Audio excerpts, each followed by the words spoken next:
ഒച്ച വെക്കരുത്, അവരുറങ്ങി. നിങ്ങൾ വാ. കുഴപ്പമാവൂ. ശബ്ദം ഉണ്ടാക്കാതിരുന്നാ മതി. വാ വാ വാ. അതെ, നിങ്ങൾ വല്ലതും കഴിച്ചോ? ഇല്ല. സാരമില്ല, റൂമിൽ വെള്ളമുണ്ട്, അത് കുടിച്ചിട്ട് കിടന്നു. ചെല്ല് ചെല്ല്.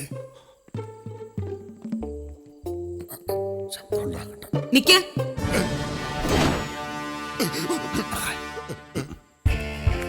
ഈശോ. മദ്യപിച്ചിട്ടുണ്ടോ? ഉണ്ടോ? ഇല്ല ഇല്ല. കണ്ടാൽ അറിയാം, കുറച്ച് ഗുണ്ടായിസൊക്കെ ഉണ്ടല്ലേ. അടിയോ ഇടിയോ ഉണ്ടാക്കിയിട്ട് പിന്നെ ഇങ്ങോട്ട് കയറി വന്നേക്കരുത്. ഓ, അങ്ങനെ എന്തേലും ഉണ്ടായെന്ന് അറിഞ്ഞാ ആ നിമിഷം ഇവിടെ ഇറക്കി വിടും. പറഞ്ഞേക്കാം. ചെല്ല്. ഓ, ഗുഡ് നൈറ്റ്.